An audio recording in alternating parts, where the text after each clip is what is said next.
अरिहन्ताणं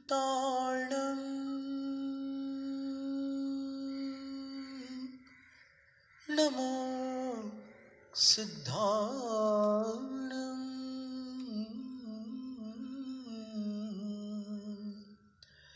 नमो आर्याणं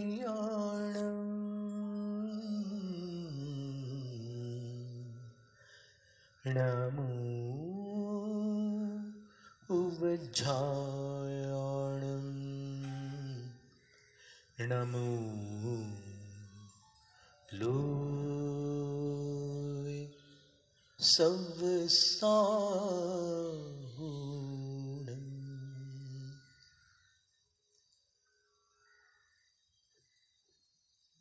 नमस्ते।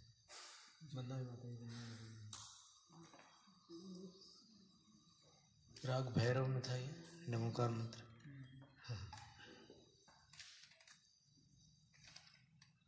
इस संगीत की अपेक्षा से भी जैन शासन बहुत समृद्ध रह चुका है। आचार्य पार्श्वदेव मुनिराज हुए हैं, दिगंबर आचार्य हुए हैं, उन्होंने संगीत समयसार की रचना की है। और अभी बनारस यूनिवर्सिटी में और अमरावती यूनिवर्सिटी में संगीत के एमए वाले विद्यार्थियों को कोर्स में वो पढ़ाई जाती है।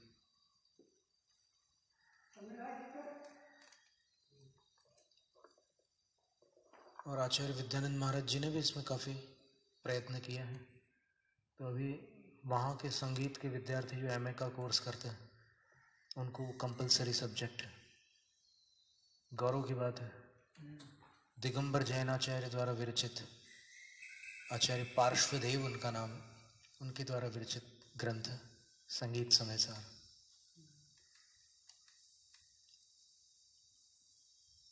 और पूर्वाचार्यों ने इतने छंदों में जो रचनाएं की हैं, संगीत के बिना कर ही नहीं सकते थे, बिना ज्ञान के असंभव था। और आचार्य जिनसेन स्वामी ने महापुराण में लिखा है, अनभ्यस्त महाविद्या कला शास्त्र बहिष्कृता काव्यानि कर्तुमीहन्ते केचित् पश्यत साहसम। जिन्होंने इन संगीत आदि महाविद्याओं का अभ्यास नहीं किया अथवा जिन्होंने छंद व्याकरण और अलंकार इनका अभ्यास नहीं किया और जो संगीत आदि कलाओं से, काव्य कला आदि से बहिर्भूत है और फिर भी काव्य रचना की चेष्टा करते हैं, उनका साहस तो देखो, प्रारंभ में ही। तो इसलिए ये सारी विधाएं, ये सारी विद्याएं पठनीय हैं और अभ्यास करने योग्य हैं, भले ही श्रम होता हो। लेकिन जैसे वाग्भट अलंकार में उस पर दोनों टीका है, जैन टीका भी है और इतर विद्वानों की टीका भी है। उसमें उन्होंने लिखा है कि आप काव्य रचना कर रहे हो तो मात्रा और अक्षरों की गणना सीख लो पहले। जैसे पूर्व सत्र में अपन ने उसकी चर्चा की थी, मात्राएं कैसे गिनते हैं, तो लघु और गुरु अक्षरों को पहचान कर मात्रा गिनते हैं। और उसमें भी संयुक्ताक्षर से पूर्व वर्ण में अगर स्वराघात होता है, ह्रस्व होते हुए भी स्वराघात होता है, तब उसको गुरु माना जाता है। यदि स्वराघात न हो तो फिर वो गुरु नहीं होता। जैसे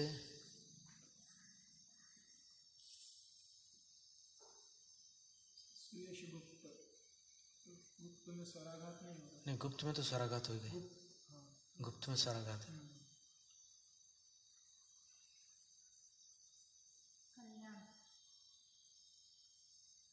आदान प्रदान एकदम सरल शब्द है।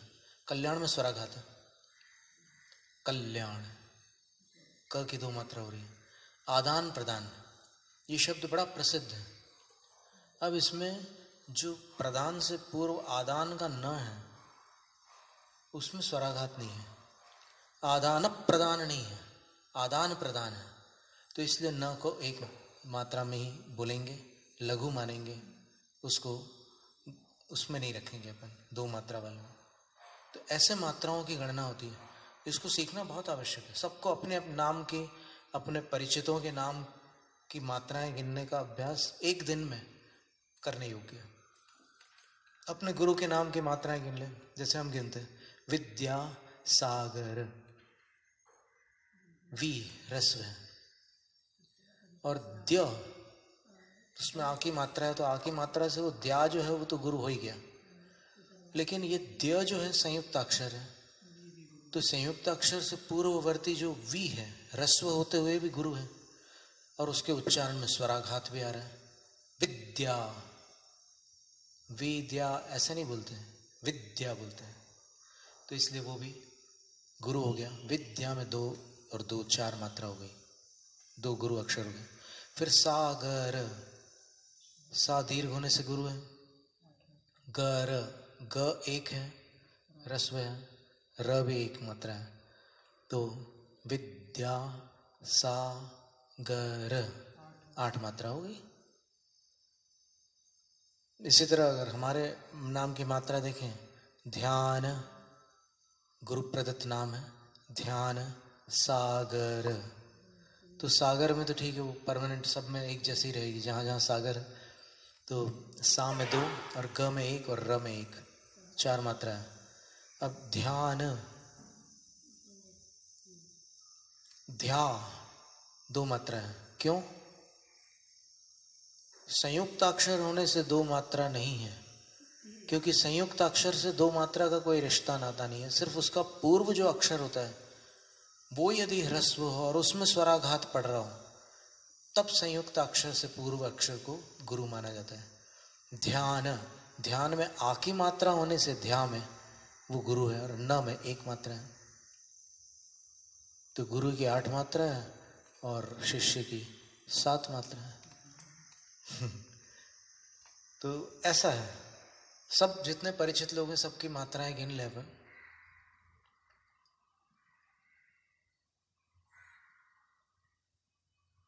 एक माता जी का नाम विंध्य श्री माता है, माता जी है। एक माता जी का नाम विद्याश्री माता जी है। तो विद्याश्री माता जी में जो विद्या ऑलरेडी 4 मात्राएं हैं, और श्री में 2 मात्राएं हैं, तो 6 मात्रा हो जाती है।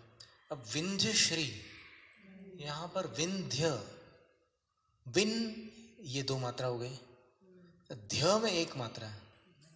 विंध्यश्री ऐसा उच्चारण नहीं है उसका, विंध्य श्री माता जी है। तो विंध्य में 3 मात्रा हो गई और श्री में 2 मात्रा हो गई, कुल 5 मात्रा हुई। तो ऐसे मात्राओं की गणना सीखनी होगी। तो ये जैसे नमोकार मंत्र में अपन ने कल सब मात्राओं को घटित किया था, 35 अक्षर, 58 मात्रा, 5 पद, और फिर स्वर और व्यंजनों की गणना भी कभी की थी पहले, वो भी की जा सकती है। स्वर कौन से हैं? तो अ, आ, ई, उ,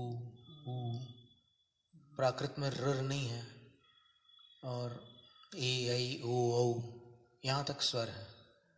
फिर अनुस्वार है, अह विसर्ग है। इनको स्वर में नहीं गिना, वैसे बाराखड़ी में स्वर बोल देते हैं इनको, पर यहाँ पर व्याकरण में इनको अलग गिना जाता है।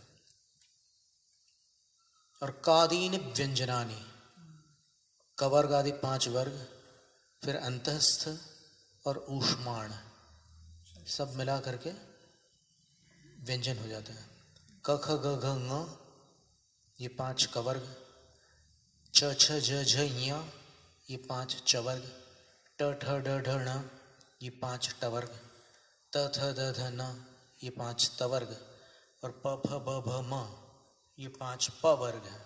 फिर य र ल व, ये अंतस्थ है, और श श स ह, ये ऊष्माण है, गर्मी लाने वाले हैं। जब ठंड में कोई नहाता तो ऐसा करता है, तो ह से गर्मा हटाती है, और उसके मुंह से भाप भी निकलती, और शरीर से तो गर्म पानी की भाप अलग निकल रही है, तो ऐसा होता है। अब इसमें क्या है कि कुछ उच्चारण थोड़ा सा समझ में नहीं आते बहुत लोगों को। उदाहरण के लिए श, श, स, ये तीन बड़े जटिल लगते हैं। श को कैसे उच्चारित करना, श को कैसे उच्चारित करना, स को कैसे करना। उसमें भी स का उच्चारण तो फिर भी सरल है, लेकिन श और श में परेशानी होती है। तो इसका तरीका ये है कि अपन उसका उच्चारण स्थान देख लें। अनेक उच्चारण स्थान होते हैं, 10-11 तो होते ही होते हैं। तो उन उच्चारण स्थानों में जो श है उसको तालव्य श कहा गया है। शीतलनाथ भगवान का श, शांति का श। तो उसका उच्चारण करने के लिए आपको तालु पर दबाव देना होगा। यानी आप उच्चारण करेंगे तो जीभ को नीचे वाले दांतों की पंक्ति के पीछे रखिए ऐसे, और फिर ऊपर की तरफ दबाव दीजिए श, तो वो तालव्य श हो गया, शांति। और मूर्धन्य श में आपको जीभ कहाँ रखनी है? मूर्धा की तरफ रखनी है। मूर्धा यानी सिर होता है, तो आप सिर की तरफ जीभ को ले जाइए। श, श, षटखंडागम, षड्यंत्र, षटकोण, षड्विध, षट्त्रिंशत्, आचार्य गुणाः षट्त्रिंशत्। तो ये उसका तरीका है।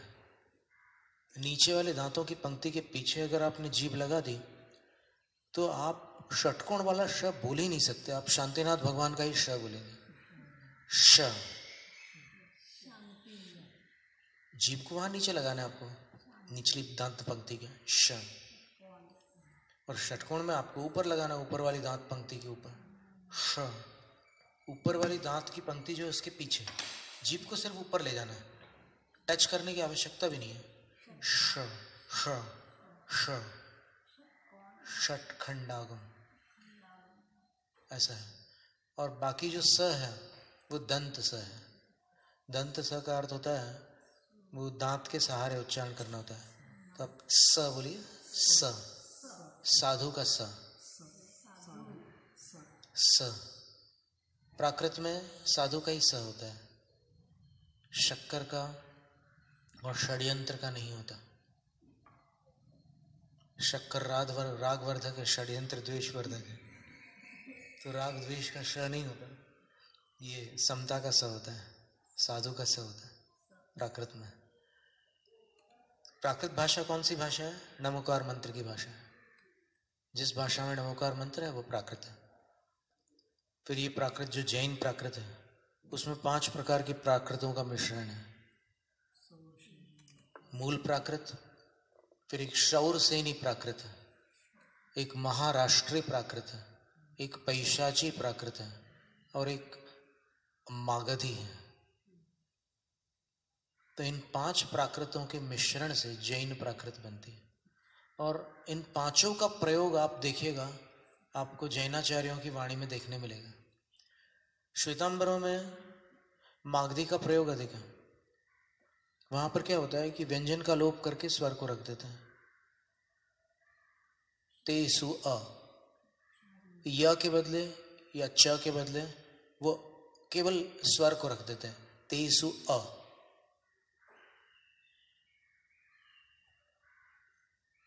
अब देखिए आप नम्यूण स्तोत्र में जो प्राकृत गाथाएं मिलेंगी आपको, अथवा इसमें अपने ओसग्गहरण स्तोत्र में आप प्राकृत गाथाएं देखिए, मागधी का प्रयोग है। तो नाम अक्षर पुड़ से धमंत गुरु आ नरालवे, गुरु आ,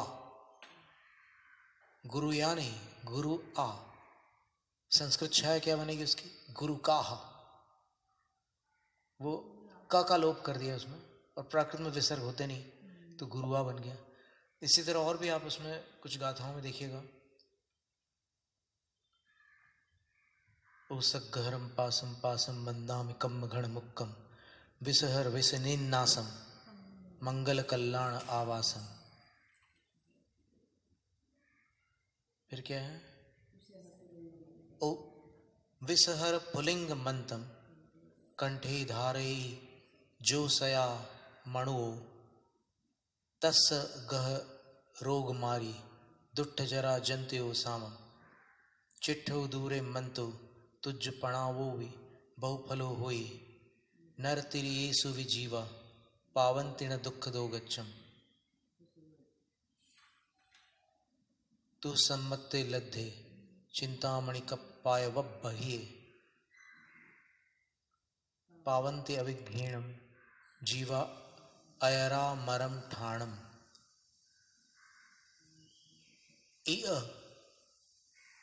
ये खास बताना था हमें। य नहीं है वहां। असंतु ओ महाजस असंतु ओ महाजस भक्ति भर निभरेण ही एण तादेव दिज बोहिम भवे भवे पास जिण चंद।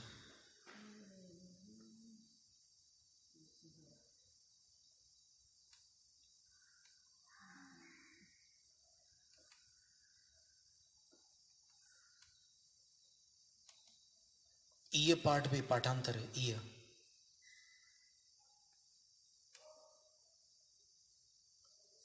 पर श्वेतांबर पुस्तकों में आप देखेंगे ना तो ही एण ऐसा मिलेगा। तो ये मागधी प्राकृत होती है। फिर शौर सेनी में क्या करते हैं कि द का प्रयोग करते हैं विशेष। एसो पंच नमोकारो सव्व पाव पणासणो मंगलाणंच सव्वेसिम पढ़मम हवदि मंगलम। हवदि शौर सेनी प्राकृत का शब्द है। हवदि हवई नहीं हवदि। ई जो है वो प्राकृत का रूप है। और फिर महाराष्ट्री और पैशाची के भी अपने अलग नियम हैं। तो इन पंचमेली प्राकृत भाषा, इन पांचों के मेल से बनने वाली भाषा जो है पंचमेली प्राकृत कहलाती है।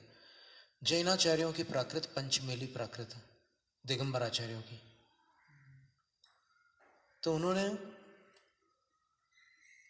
इस तरह से ये ग्रंथ रचनाएं की। बहुत सारे ग्रंथ हैं। फिर शैली से भी पता चल जाता है कि ये शैली कुंद आचार्य की शैली है, ये स्वामी कुमार मुनि की शैली है, ये यतिवृषभ आचार्य की शैली है।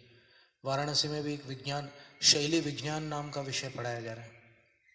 तो उससे ये ज्ञान हो जाता है कि कौन सी शताब्दी की भाषा है, वो चाहे संस्कृत हो या प्राकृत हो। प्राकृत का तो वहाँ पर कितना प्रचार है पता नहीं, संस्कृत का अधिक है वाराणसी में। तो शैली से पता चल जाता है कि उनकी शैली है। फिर आप देखिएगा देवसेन आचार्य महाराज की प्राकृत अलग है और बृहद द्रव्य संग्रह की प्राकृत अलग है, नेमिचंद सिद्धांति देव की। फिर नेमिचंद सिद्धांत चक्रवर्ती जी की प्राकृत अलग है। ये दो भिन्न आचार्य हैं। और इसका निर्णय कैसे होता है? कुछ आचार्य मानते हैं वर्तमान में कि नहीं, दोनों एक ही है। पर आप इनके सिद्धांत में जो अंतर है उस पर आप दृष्टिपात करेंगे, तुलनात्मक अध्ययन करेंगे तो पता चलेगा कि नहीं, दोनों में अंतर है। तो मिच्छत्ता विरधिपमा ऐसी जो गाथा है द्रव्य संग्रह में, और वहां घुमटसार में वहां पर प्रमाद को प्रत्यय नहीं माना है। वहां चतुः प्रत्यय की परिपाटी है और यहाँ पंच प्रत्यय है। बृहद द्रव्य संग्रह बड़ा महत्वपूर्ण भेद है दोनों के मतों में। पर अपन दोनों का संग्रह करते हैं, उसमें कोई अपने को तो आपत्ति ही नहीं है। आचार्यों की हर बात का अपन संग्रह करने वाले लोग हैं। जैसे गणेश है, एक जन कहता है कि कमंडल भर दे, एक जन कहता है कि बाल्टी भर दे। दोनों को मान्य करता है। अपन सेवक हैं जिन शासन के, तो अपन दोनों आचार्यों की बात को मान्य करते हैं। किसी को अपन असत्य नहीं बोल सकते कि तुम गलत हो, कभी बोल नहीं सकते। तत्वार सूत्र की परंपरा में पंच प्रत्यय है। समय पाउड़ में 2 प्रकार से 4 प्रत्ययों का वर्णन है। बंध के 4 प्रत्यय 2 प्रकार से वर्णित है। मिच्छत्तम अविरमणम कषाय जोगाय आसवा होती।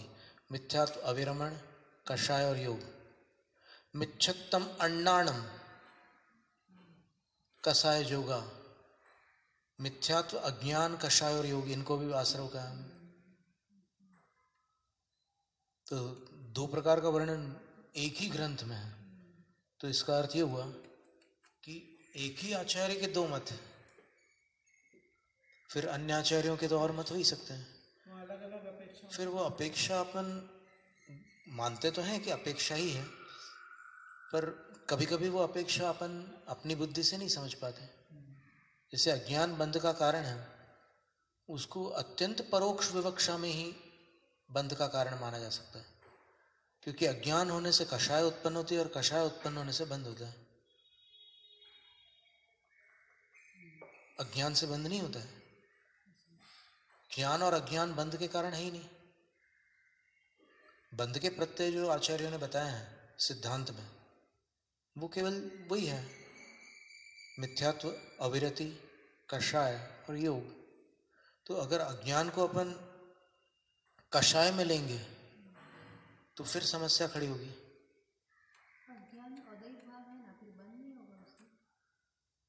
मोह संबंधी औदैहिक भाव बंध का कारण होता है।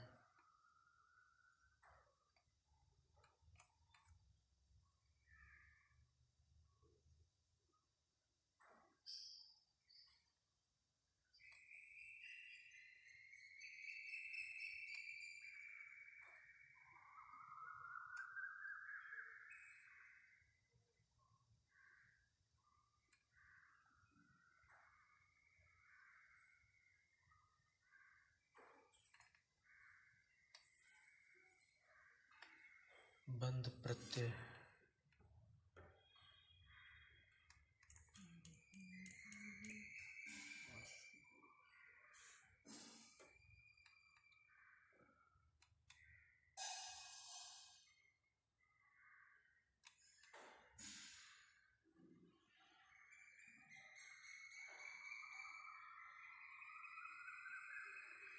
संवराधिकार में भी आया है, ये समय सार में।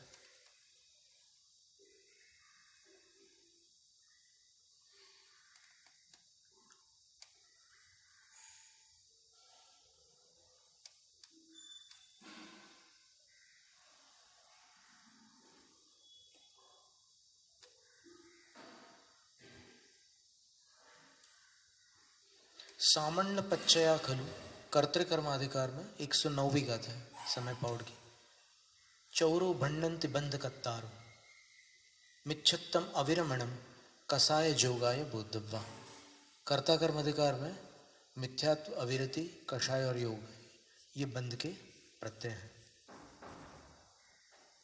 फिर आश्रवाधिकार में 164 गाथा में मिच्छत्तम अविरमणम कसाय जोगाय सन्न सन्नाग बहुविभेया जीवे तस्सेवे अनन्न परिणामा नाना वर्णादीयस्य तेदु कम्मस्य कारणम होती। ये ज्ञानावर्णादिक कर्मों के कारण होते हैं, कर्म बंध के हेतु होते हैं। तो दो स्थानों पर क्या कह दिया उन्होंने? ये कह दिया कि मिथ्यात्व, अविरति, कषाय और योग बंध के कारण है। और इधर संवराधिकार में 190 क्रमांक गाथा में कह रहे हैं तेसिम हेउ भणिया अज्जवसाणानि सव्वदर्शी ही मिच्छत्तम अन्नाणम अविरय भावो ये जोगो।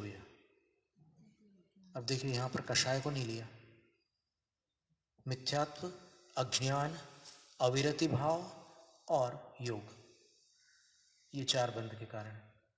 तो अभी प्राकृत भाषा पर चर्चा करते करते अपन यहाँ तक चले गए।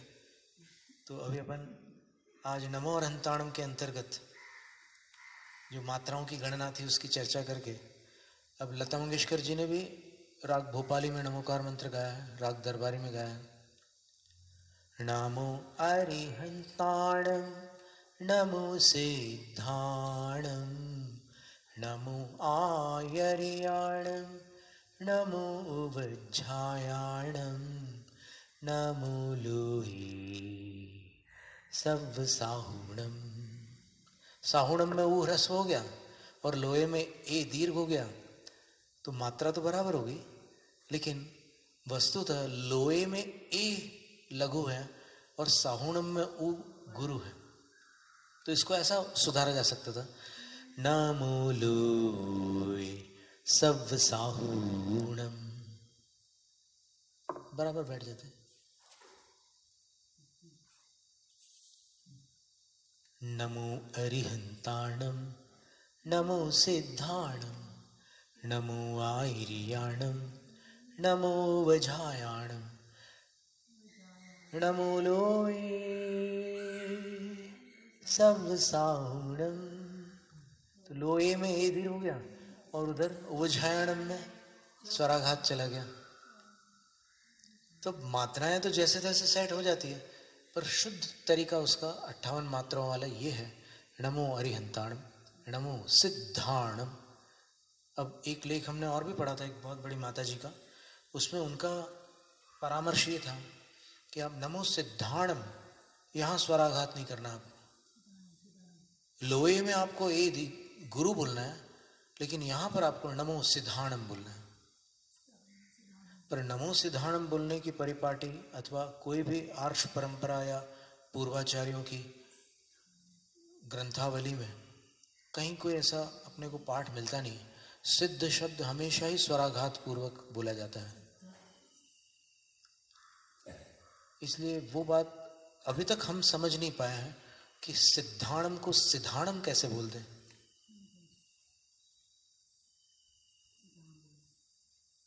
तो सिद्धाणम को अपन सिद्धाणम ही रखते हैं और लोए में जो ए है केवल उसको अपन लघु बना देते हैं, उसमें कोई भी आपत्ति नहीं। कितना सुंदर पाठ हो जाता है लोए में।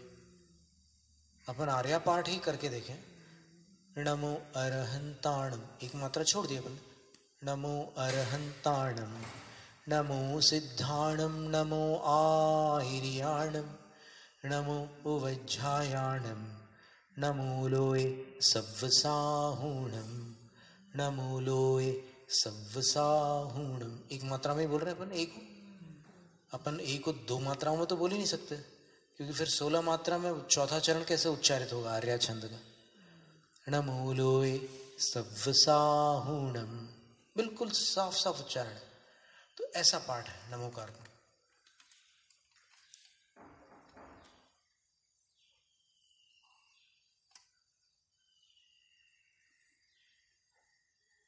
अब ये छोटा सा स्तोत्र है जिसमें अपराजित वास्तुशिल्प शास्त्र नामक जैनेतर ग्रंथ में, जैन आचार्यों द्वारा विरचित नहीं है किंतु इतर संप्रदाय के ग्रंथ में, पार्वती शंकर संवाद एक प्रकरण है। वो अपन एक एक काव्य का अर्थ देखेंगे तो अपने आप समझ में आ जाएगा। सुमेरु शिखरं दृष्ट्वा गौरी पृच्छति शंकरं कोयं पर्वत इत्येष कस्येदं मंदिरं प्रभो। सुमेरु के शिखर को देखकर गौरी शंकर को पूछती है कि प्रभो, इत्येष, यह पूछती है, इस प्रकार पूछती है। क्या पूछती है? अयम पर्वतः कः, यह कौन सा पर्वत है? इदम मंदिरम कस्य, और ये मंदिर किनका है? फिर और प्रश्न पूछती है, केवल इतना ही प्रश्न नहीं है। कोयम मध्ये पुनर्देव पादांता काचन नायिका किमिदं चक्रमित्यत्र तदन्ते को मृगो मृगी। मध्य में ये कौन विराजमान है? हे देव, शंकर जी से पार्वती कह रही, हे देव, और पादांता काच नायिका, और चरणों के पास वो नायिका कौन है? और इदम चक्रम किम, और ये चक्र कौन सा चक्र है? और इत्यत्र तदन्ते को मृगो मृगी, भगवान की प्रतिमा होती है, उसके बीच में एक ऐसे चक्र बना रहता है गोल, और उसके आजू बाजू मृग और मृगी होते हैं। तो ये कौन है? ऐसा पूछ रही है। केवा सिंहा गजाः केवा केचामी पुरुषा नव यक्षो वा यक्षिणी केयम के वा चामर धारका। और ये सिंह कौन है, ये हाथी कौन है? छत्र के ऊपर हाथी बने रहते हैं आजू बाजू में, मुंह में कलश, सूंड में कलश पकड़े होते हैं हाथी। फिर सिंह भी बने रहते हैं नीचे। और के चामी नव पुरुषा, और ये नव पुरुष कौन है? ये यक्ष कौन है, ये यक्षिणी कौन है, और ये चामरों को धारण करने वाले कौन है? फिर चतुर्थ काव्य में केवा मालाधरा एते गजारूढ़ाश्के नराः एतावपि महादेव कौ वीणा वंशवादकौ। फिर पूछती है कि मालाओं को पकड़े हुए कौन है? मालाएं पकड़े हुए भी रहते हैं ना प्रतिमा में, आप देखना कभी ऊपर भी शांतिनाथ प्रतिमा में है। हाँ, मालाओं को पकड़े हुए कौन है? और ये गजों पर आरूढ़ कौन मनुष्य हैं? और ये वीणा बजाने वाले और बांसुरी बजाने वाले कौन हैं? तो ये 13 प्रश्न हुए अभी तक, और आगे देखते हैं। दुन्दुभिर्वादकः को वायुं शंखवादकः छत्रत्रयमिदं किं वा भामण्डलं विभो। और ये दुन्दुभि को बजाने वाला कौन है? ये शंख बजाने वाला कौन है? ये 3 छत्र कौन से हैं? ये 3 छत्र क्या वस्तु हैं? और ये जो भामंडल बना है वो क्या है?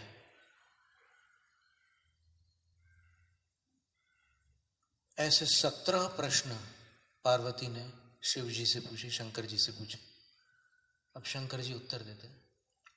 श्रृणुदेवी महागौरी यत्त्वया पृष्टमुत्तमं कोयं पर्वत इत्येष कस्येदं मंदिरं प्रभो। सुनो देवी, हे महागौरी, जो तुमने उत्तम प्रश्न किए हैं कि ये पर्वत कौन सा है, ये मंदिर किनका है, आदि आदि, तो उसके उत्तर मैं बताता हूं, तुम सुनो। पर्वतो मेरुरित्येष स्वर्ण रत्न विभूषितः सर्वज्ञ मंदिरं चैतद रत्न तोरण मंडितम।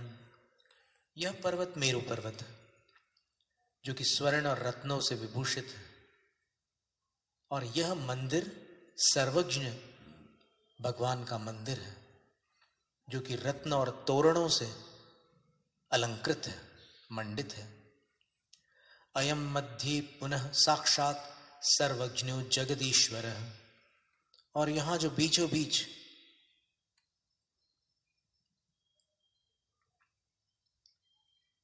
साक्षात जगत के ईश्वर विराजमान है, वही सर्वज्ञ देव है, वो जगत के ईश्वर हैं। अयम मध्ये पुनः साक्षात सर्वज्ञो जगदीश्वर त्रयस्त्रिंशत् कोटि संख्या यन सेवन्ते सुरा अपि। ये बीचों बीच साक्षात जगत के ईश्वर सर्वज्ञ विराजमान है, जिनकी 33 करोड़ देवता सेवा भक्ति करते हैं।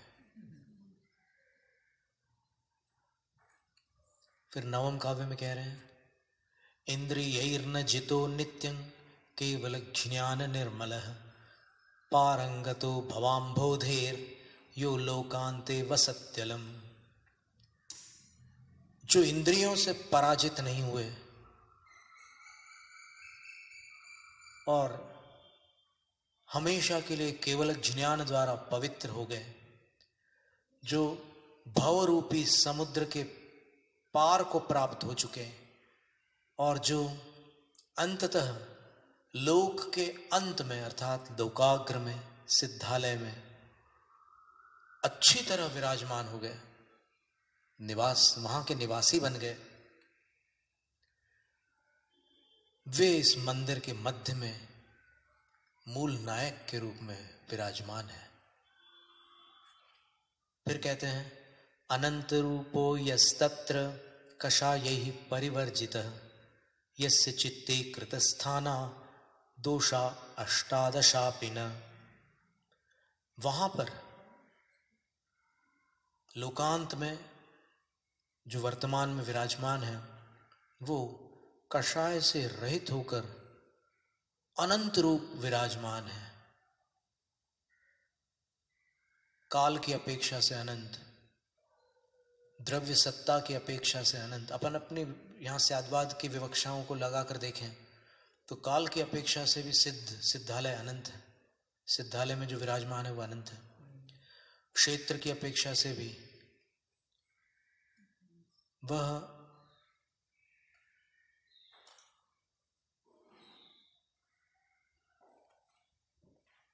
उस सिद्धालय के क्षेत्र में विराजमान है, एक में अनंत होने से अनंत है। एक सिद्ध जहां विराजमान है वहां उनसे पहले होने वाले अनंत सिद्ध भी वहीं विराजमान है। और फिर गुणों की अपेक्षा से भी वह अनंत है,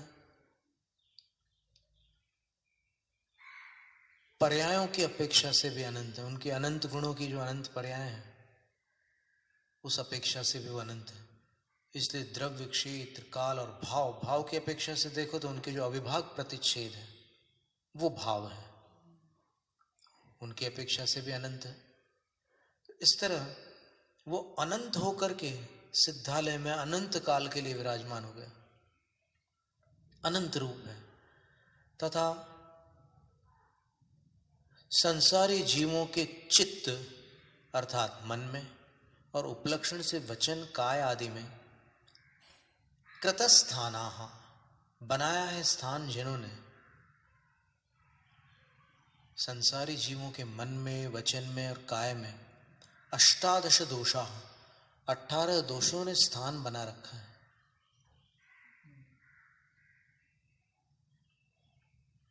तो ये जो प्रभु है, जगत के ईश्वर हैं, जिनके विषय में तुमने पूछा कि ये किनका मंदिर है, तो ये जो जगदीश्वर है वो उन दोषों से रहित है जो संसारी जीवों के भीतर स्थान बनाए हुए हैं, और वे दोष 18 है। ये जैनेतर शास्त्र में लिखा हुआ है। फिर 11वें काव्य में कह रहे हैं, लिंग रूपेण यस्तत्र पुरुषेणात्र वर्तते रागद्वेष व्यतिक्रांतः स एष परमेश्वर। ये परमेश्वर तत्र वहां सिद्धालय में लिंग रूप से अर्थात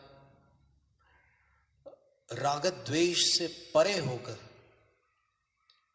लिंग रूप से रागद्वेषातिक्रांत लिखा ना, रागद्वेष से परे होकर वहां सिद्धालय में लिंग रूप से ये विराजमान है।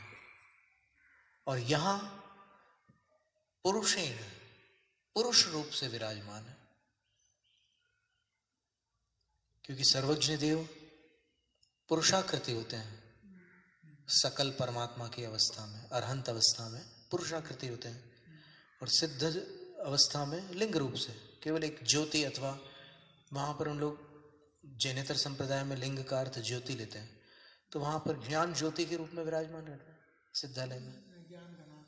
तो उसमें कोई अपने को आपत्ति है नहीं विवक्षा से।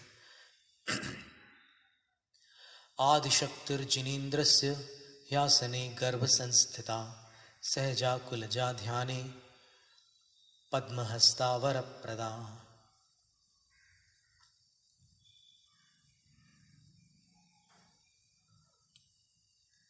जिनेन्द्रस्य आदिशक्तिर ही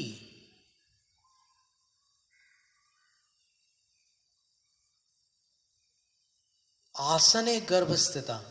अब गर्भालय में स्थित जो जिनेन्द्र की आदि शक्ति है वह उस आसन में स्थित है। उस आसन पर बीचों बीच वह शक्ति स्थित है। अब ये शक्ति की बात जो है ना, ये थोड़ी समझने की है। जो सहज है, कुलीन है, अर्थात कुलजा सुकुल में उत्पन्न है, श्रेष्ठ है, पद्महस्ता कमल को हाथ में पकड़े हुए हैं, और ध्याने वरप्रदा, ध्यान में लाओ तो उत्कृष्ट फल प्रदान करती है, ऐसी जो आदि शक्ति है वो वहां पर मध्य में स्थित है, कमल को हाथ में पकड़े हुए हैं, वो वहां पर स्थित है। अब इसको, शक्ति को ऐसे माना जाता है कि जब भी जिनालय का निर्माण किया जाता है तो जो भूमि चयन होता है वो ऐसा नहीं कि किसी ने कोई प्लॉट खरीदा और वहां पर आप जिनालय बना दो। उसको प्राचीन प्रक्रिया से और अर्वाचीन प्रक्रिया से वहां की शक्ति को नापा जाता है। कोई विधि होगी किसी काल में, और आज तो खैर आधुनिक यंत्र है, तो संपूर्ण नगर और ग्राम का सर्वाधिक शक्ति संपन्न जो स्थान होता है, कहते हैं कि वो शक्ति का वहां निवास है।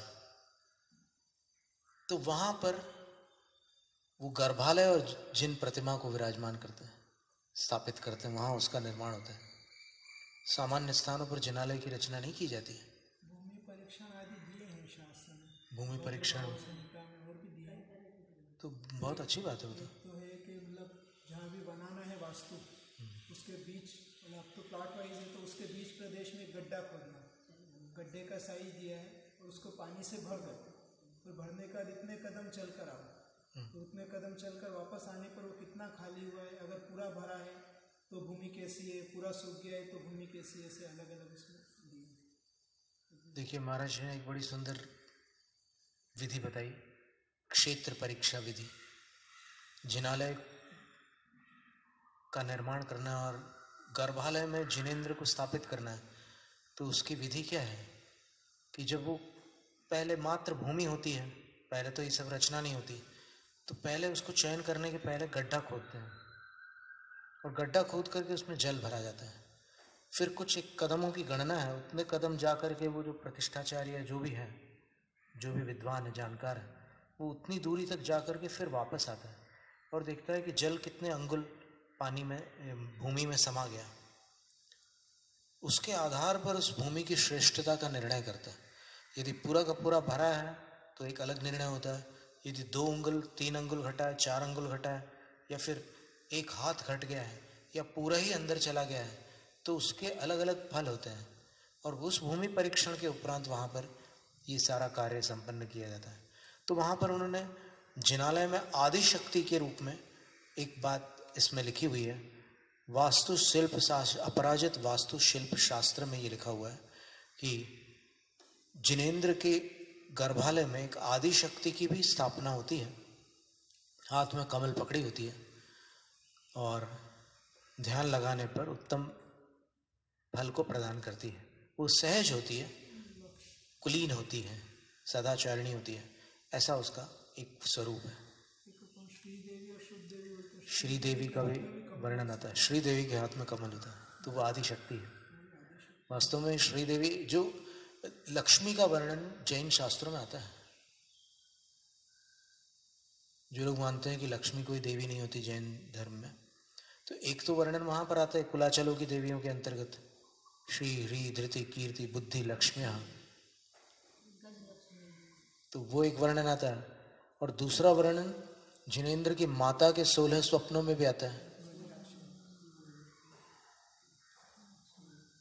हाथियों द्वारा लक्ष्मी का अभिषेक हो रहा है,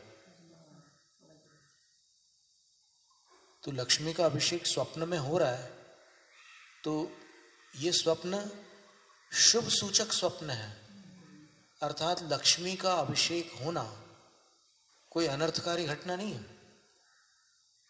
वो जहां जिस विवक्षा से जैसी स्थिति है उसकी बात अलग है, कैसे उसको घटित करना वो बात की बात है, लेकिन माता को ये स्वप्न आता है ये निश्चित है। इसके उपरांत कह रहे हैं, धर्म चक्रमिदं देवी धर्म मार्ग प्रवर्तकम सत्तन्नाम मृगस्येयम मगीच करुणामता। यह जो चक्र है बीचों बीच जिन प्रतिमा के नीचे, वह धर्म चक्र है, धर्म मार्ग का प्रवर्तक है। और जो ये मृग और मृगी है, मृग सत्व है, सत्व का अर्थ होता है बल, वीर्य, और मृगी क्या है? करुणा। क्या देखिए जिनालय का वर्णन कितना सुंदर है। आज तो सब हटा दिया, अलग कर दिया लोगों ने, बड़े होशियार बन गए, बिल्कुल खाली बना दिया जिनालय को, यानी जिनेंद्र भगवान के वैभव तक को उनसे हटा दिया दूर।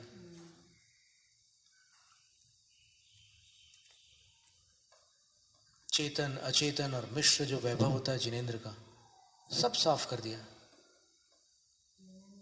केवल छत्र लगे ऊपर, और नीचे जैसा सिंहासन है सो है, ठीक है। अलग से कोई देखना चाहे तो उसको पता भी ना चले कि ये सिंहासन है, यानी वो सिंहासन भी उस शोभा को प्राप्त नहीं हो रहा है जो शोभा शास्त्रों में बताई है। केवल एक आसन जैसा बना दिया वहां पर। अब कोई मुनि महाराज पाटे के ऊपर बैठे हैं और भगवान उस आसन के ऊपर बैठे हुए हैं, बस इतना लगता है कि थोड़ा ऊपर बैठे हुए हैं। उस सिंहासन की जो शोभा शास्त्रों में बताई है कहाँ दृष्टिगोचर होती है। और चंवर पकड़े हुए दो आजू बाजू देव, और वो भी पता नहीं कितनी दूर, कई बार तो एकदम काफी दूर होते हैं भगवान से। भगवान उधर वेदी के बीच में, और इधर यहाँ जो खंबे बने वहां पर चंवर वाले देव खड़े हुए हैं, यानी भगवान से इतनी दूरी पर चंवर ढोरे जा रहे हैं। ऐसी स्थितियां अनजाने में होती है बातें, कई बातें, और फिर जान लेने के बाद अगर कोई अपना आग्रह नहीं छोड़ता तो फिर उसको दुराग्रह कहा जाता है। ठीक है, अब जब तक पता नहीं था कि छत्र लटकाए नहीं जाते तब तक आप लटका रहे थे, क्योंकि आपको पता नहीं कि पहले से आप देखते आ रहे हैं कि छत्र ऐसे जंजीरों पर लटके हुए हैं, हवा चलती है तो सब छत्र झूलते रहते हैं। पर अब शास्त्रों को देखने पर पता चलता है कि छत्र में ऊपर से तो कोई संपर्क ही नहीं होता किसी वस्तु का, अंदर से ऐसे नीचे से डंडा जाता है छत्र का, और उस पर वो 3 छत्र ऐसे घूमते जरूर हैं लेकिन हिलते नहीं हैं, अचल होते हैं वो छत्र। तो वैसे छत्र हमने गोमटेश्वर बाहुबली में देखा, घुमा कर भी देखा, प्राचीन छत्र थे, घूम रहे थे वो,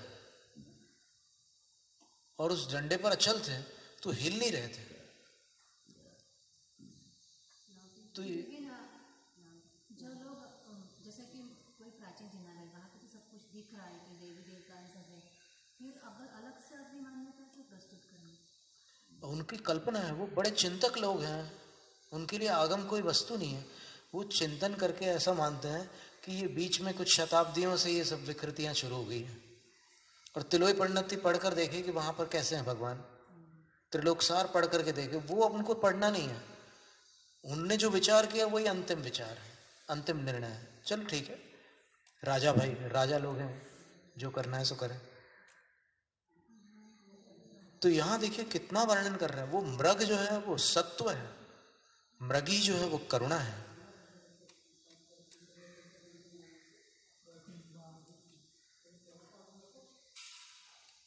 अष्टौ च दिग्गजायते गज सिंह स्वरूपतः आदित्याद्याग्रहायते नवैव पुरुषाः स्मृताः। ये हाथी और सिंह के स्वरूप में 8 दिग्गज है, यानी दिशाओं के गज। दिशा और विदिशाओं के अंत में, वो वन में जो दिग्गज होते हैं ना, गंधहस्ती जिनको कहते हैं, गजों के राजा होते हैं, वो अपना राज्यभार किसी अन्य तरुण गज को सौंप करके अकेले अपनी मस्ती में रहना पसंद करते हैं, और उनकी गंध को सूंघ करके वो गजों का झुंड उनसे दूर रहता है कि भाई वो पुराने राजा, उनको अपन नाराज नहीं कर सकते, उनको अकेले मस्ती में रहने दो अपने। तो बाकी पूरे हाथियों का झुंड उनसे दूर रहता है, वो अकेले अपनी मस्ती में रहते हैं। तो वो दिशाओं के अंत में रहने वाले ये गज होते हैं, दिग्गज कहलाते हैं। तो यहाँ पर कह रहे हैं कि हे देवी, ये दिग्गज है, 8 दिशाओं में जो गज होते हैं वो दिग्गज है। और ये जो 9 पुरुष तुमने पूछे हैं, ये सूर्य आदि नवग्रह है, भगवान के चरणों की सेवा में उपस्थित है, ये नवग्रह है। यक्षोयम गोमुखो नाम चादिनाथस्य सेवकः यक्षिणी रुचिराकारा नामना चक्रेश्वरी मता। और यह गोमुख नामक यक्ष आदिनाथ का सेवक है और सुंदर आकृति वाली यक्षिणी चक्रेश्वरी नाम से विख्यात है, मान्य है। इंद्रोपेन्द्रः स्वयं भर्तुर जाता श्यामर धारका पारिजातो वसंतश्च मालाधरतया स्थितौ। इंद्र और उपेंद्र स्वयमेव भर्ता अर्थात जिनेन्द्र भगवान के चामर धारक बन गए हैं और पारिजात कल्पतरु और वसंत ऋतु ये दोनों माला धारक के रूप में खड़े हुए हैं। स्नात्रं कर्तुं समायाता सर्व संताप नाशनम कर्पूर कंकुमादीनां धारयन्तो जलम बहु। कपूर कुमकुम आदि के सर्व संताप विनाशक अत्यधिक जल को घट आदि में धारण करने वाले सभी अभिषेक करने के लिए पधारे हैं। वो मूर्ति के पास जो घट वगैरह पकड़ करके खड़े हैं तो शंकर जी पार्वती जी को समझा रहे हैं कि कपूर कुमकुम आदि सर्व संताप विनाशक अत्यधिक जल को घट आदि में धारण करने वाले ये सब अभिषेक करने के लिए पधारे हुए अभिषेक करता लोग हैं।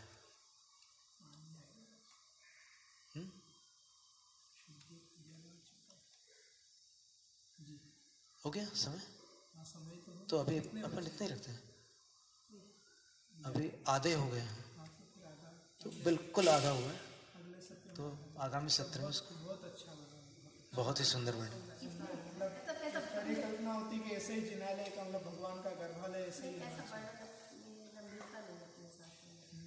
नहीं, अपने शास्त्रों में बहुत कुछ मिलता है, बहुत कुछ मिलता है।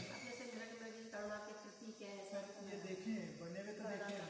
हाँ, ये बहुत सुंदर बने, सही कह रहे हैं। ये मतलब वो प्रतीक किनके हैं इसका विवरण ये है, बहुत ही सुंदर। पर देखिए अपन प्राचीन हमने चौबीसी देखी है, चौबीसी उसमें 2 चरण गुरु के एक शास्त्र पीठ होते हैं। बिल्कुल बिल्कुल होते ही हैं, बिल्कुल होते ही हैं। देरुल जी में है, देरुल जी में नवग्रह बिल्कुल द्वार पर है और भी कई स्थानों पर है।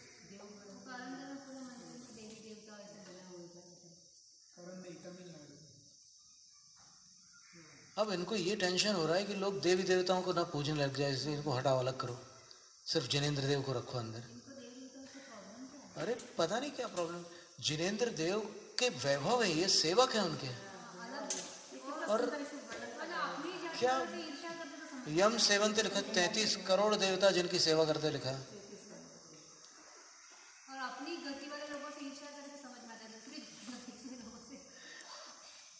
असली में समझने में चूक हुई और समझाने वालों की भी चूक हुई है। 100% हम कह सकते हैं समझाने वालों की चूक है। ढंग से समझाना चाहिए था, अच्छे तरह से हृदय और परीक्षा लेनी थी बाद में, क्या समझा तुमने, उल्टा सीधा समझ करके जनता को भ्रमित मत करना, ये बात है। निवेदन है, बड़ों से निवेदन है, सिर्फ ऐसा नहीं है। ये जो बात हम इस प्रकार से कह रहे हैं उसका कुछ हेतु होगा, विचार करो। जैनम जयतु शासन।